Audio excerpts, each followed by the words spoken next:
dalam sebuah rapat kerja dengan Menteri Keuangan membahas adalah soal realisasi kompensasi dan subsidi dalam APBN 2025. Sebagaimana kita ketahui, subsidi berfungsi untuk melakukan koreksi terhadap ketidaksempurnaan pasar, market imperfection, sehingga dapat menstimulus produksi dan konsumsi.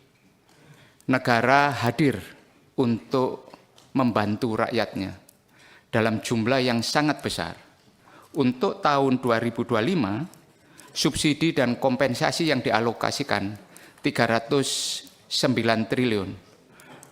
Kompensasi dan subsidi ini dirasakan secara langsung pada kehidupan harian masyarakat. Baik itu subsidi energi maupun non-energi. Dalam bentuk BBM bersubsidi, kemudian gas LPG untuk keperluan rumah tangga, kemudian ada yang namanya transportasi juga ada disubsidi oleh pemerintah, kemudian listrik pada voltase tertentu itu juga disubsidi, kemudian ada pupuk, ada kemudian transportasi, pelni dan sebagainya. Semalam Komisi 11 telah melakukan rapat konsinyering dengan BUMN yang menjalankan PSU. Mereka telah menyampaikan semua kepada Komisi 11 dalam sebuah rapat yang panjang dari jam 4 sampai jam 9 malam kemarin. Dan kita ingin mengetahui secara jelas dan detail tentang proses selama ini PSU seperti apa. Dan hari ini kita dengan rapat Menteri Keuangan dalam fungsi sebagai bendahara umum negara. Karena subsidi dan kompensasi ini merupakan fungsi Menteri Keuangan dalam menjalankan fungsi bendahara umum negara. Kalau kita perhatikan, sejak tahun 2020, dalam beberapa tahun terakhir, total subsidi itu mungkin sudah ribuan lebih. 2020 itu 196. Ini di laporan keuangan pemerintah pusat. Kemudian 2021 itu 242, 2022 252, di tahun 2023 itu 269, dan di 2024 itu 292. Menunjukkan bahwa pemerintah telah mengalokasikan jumlah yang sangat besar, ribuan triliun untuk masyarakatnya. Tentunya ini harus disampaikan secara khusus kepada masyarakat, kehadiran negara. Dan perlu juga sampai kepada masyarakat, hal-hal yang seperti ini adalah fundamental sekali. Karena di luar subsidi, negara juga hadir melalui bantuan sosial. Bantuan, kemudian biaya operasional sekolah, bantuan BPJS kesehatan. Dan ini tentunya menjadi pesan bahwa yang kuat juga kepada masyarakat bahwa semuanya dikelola dalam bentuk APBN. APBN ini penyusunan dan pengesahannya, penyusunannya oleh Kementerian Keuangan, nota diawali dengan KEM PPKF dan nota keuangan, dan kemudian disahkan oleh DPR melalui Badan Anggaran. Lebih lanjut, saya beri kesempatan kepada Menteri Keuangan bagaimana pengelolaan subsidi dan kompensasi ini dan realisasinya, dan saya ingin kepada seluruh rekan-rekan untuk kemudian memperhatikan dan membandingkan dengan apa yang disampaikan oleh BUMN PSU semalam. Karena banyak sekali, Pak, beberapa dari mereka kompensasi 2024-nya belum dibayar. Ada kompensasi 2024-nya belum dibayar. Kemudian juga alokasi subsidi 2025-nya yang belum sepenuhnya dijalankan. Karena apa? Saya sampaikan dalam rapat semalam, di APBN itu semuanya sudah teralokasikan. Bahkan pencairannya pun itu melalui mekanisme yang sangat rigid, ketat dengan audit, mulai dari Itjen Kemenq, Itjen Kementerian Teknis, dan kemudian direview oleh BPKP, pos auditnya oleh BPK, BUMN-nya sendiri diaudit oleh laporan keuangan oleh Big Four, oleh akuntan publik. Dan tentunya ini Pak Purbaya sebagai Menteri Keuangan yang baru harus memahami bagaimana negara menjalankan fungsi kehadiran negara dan kemudian menjalankan tata kelola pengelolaan anggaran di BUN ini. Saya menyampaikan pesan secara khusus bahwa salah satu indikator kinerja utamanya Menteri Keuangan dan Kementerian Keuangan termasuk Direktorat Jenderal Anggaran adalah bagaimana pengelolaan BUN ini dijalankan tata kelolanya. Dan banyak temuan BPK maksud saya, dalam laporan keuangan pemerintah pusat, seringkali ditemukan temuan yang berulang dalam pengelolaan BUN ini adalah mengenai belum adanya prosedur dan standar operasional yang sebelumnya diterapkan. Ini yang perlu saya sampaikan kepada Menteri Keuangan. Saya persilakan kepada Menteri Keuangan untuk menyampaikan paparannya terkait subsidi dan kompensasi ini. Terima kasih Pak Ketua. Assalamualaikum warahmatullahi wabarakatuh. Bapak Ibu pimpinan anggota Komisi 11 yang saya hormati, selamat pagi, salam sejahtera untuk kita semua. Puji syukur kita panjatkan kehadirat Allah Subhanahu wa Ta'ala atas rahmat dan hidayahnya hari ini kita dapat menghadiri rapat kerja Komisi 11 DPR RI dalam suasana yang tentram dan damai.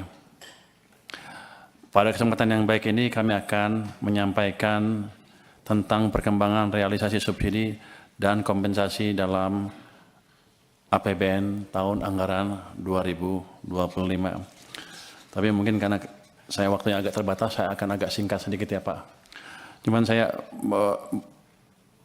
respon sedikit terhadap tadi klaim dari BUMN bahwa beberapa ada yang subsidinya belum dibayar di tahun 2024. Saya sudah confirm sama tim kami di sini, 2024 subsidinya sudah dibayar penuh, termasuk kompensasinya.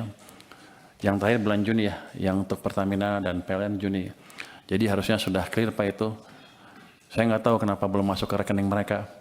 Mungkin kita cek nyangkutnya di mana di mereka, tapi di tempat kami sudah kami kirim. Saya akan masuk langsung ke perkembangan dan tantangan subsidi. Tadi Pak Ketua juga bilang subsidi adalah untuk mengatasi ketidaksempurnaan pasar. Saya setuju Pak, setuju sekali, karena tidak semua anggota masyarakat bisa menikmati kue perekonomian secara merata. Jadi subsidi adalah salah satu alat untuk memastikan mereka juga bisa menikmati kue ekonomi kita yang sedang berkembang. Tapi saya tahu juga bahwa kalau kita salah sasaran, subsidi bahkan bisa memperburuk ketidaksempurnaan pasar.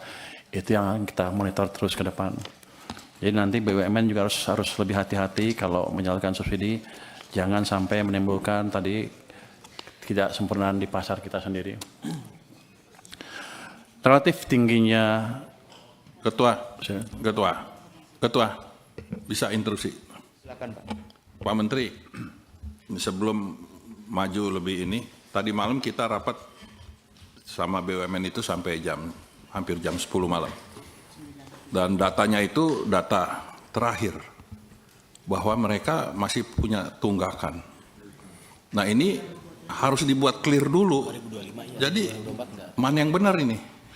Pak, jadi datanya mereka atau datanya Pak Menteri, supaya kita nggak saling salah menyalahkan. 2020 Gitu Pak, tolong di-clearin dulu antara di dalam pemerintah, ini kan pemerintah. Itu Pak. ya, setahu saya sampai saat sekarang ya 2024 semuanya sudah dibayarkan datanya. Nanti kalau mereka ada klaim data yang belum dibayar, suruh menghadap saya secepatnya Pak. Tapi yang data yang kita miliki seperti itu. Memang 2025 masih ada yang belum dibayarkan, triwulan pertama, kedua, tapi kita mengikuti prosedur yang sedang berjalan sekarang. Kalau kita lihat nanti bulan Oktober, yang triwulan pertama, kedua akan kita bayarkan penuh. Jadi, silakan dilanjut Pak. Oke. Jadi tolong nanti BUMN-nya menghadap kami Pak. Tapi kelemahan yang utama memang saya sadari juga di sini waktu saya kan baru minggu ketiga ya. Yang nggak tahu semuanya sekaligus kan. Tapi saya tahu bahwa ketika mereka bilang ke saya, subsidi ditendang ke tahun depan pembayarannya. Maksudnya? Kompensasi. Kalau subsidi kita bayar ya, yang kompensasi kita tendang ke tahun berikutnya. Maksudnya apa? Ada proses yang lama, ini itu. Kan saya juga pernah di private sector kan. Saya ngerti juga itu cost of capital untuk perusahaannya jadi tinggi. Tapi saya baru lihat beberapa, 1 minggu terakhir lah. Ke depan saya akan percepat. Jangan sampai kita telat bayar lagi. Kalau bisa sebulan langsung bayar. Kenapa? Karena uang saya juga nganggur di BI itu. Kalau gitu kan masuk ke sistem cepat, mestinya Danantara harusnya lebih cerdas lagi. Kalau ketika mood saya seperti itu, langsung dia ngadap saya, minta apa. Ini kan enggak, dia ngadap Anda langsung kan, bapak-bapak, ibu-ibu. Padahal sama saya, teman, saya pengawas Danantara, awas besok. Kenapa mereka nggak ke saya? Lah ini kan penting Pak Menteri, ini jadi paten ini bagus gitu, ini bagus saya pikir korek seperti ini. Tapi yang saya dia udah tahu saya punya uang banyak, saya baru taruh cuma 200, masih ada 250 lagi di sana. Kenapa dia nggak ke saya? Jadi pada dasarnya begitu masuk akal, kita akan ini cepatnya. Kita akan review proses yang tadi 3 bulan tadi, kelamaan menurut saya juga, yang memastikan bahwa program PSO kami tidak mengganggu cash flow dari perusahaan Pertamina dan PLN dan lain-lain. Tapi nanti saya lihat, kalau nggak untung juga awas. Kalau udah costnya diturunkan, jangan main-main mereka. Tapi yang tadi saya janji akan betulnya tadi proses di sini kita akan percepat. Berapa lama Anda bisa betulin? Dulu itu setahun sekali Pak. Ya jangan setahun sekali lah. Dulu itu setahun sekali udah kita 3 bulan. Yang nentuin siapa? Kita perpres. Kita yang nentuin. Sebulan selesai ya? Sebulan selesai Pak. Nanti kalau enggak dia saya pindahin. Ini alhamdulillah ini kalau Menteri Keuangannya bergerak cepat begini nih Pak. Wah, Kita bersyukur ini Pak. Sebenarnya saya lagi mikir gimana ngeluarin uang itu, masih banyak di sana, masih numpuk. 200 triliun positif tanggapannya, tapi banyak yang ribut juga kan. Oh ini itu. Ya, saya mesti cari tools yang lain. Jadi kalau tambah lagi. Daripada uang kita numpuk di sana, utangnya bunganya dibayar, impactnya ke ekonominya kurang. Saya nunggu sebenarnya penyaluran yang cepat apa.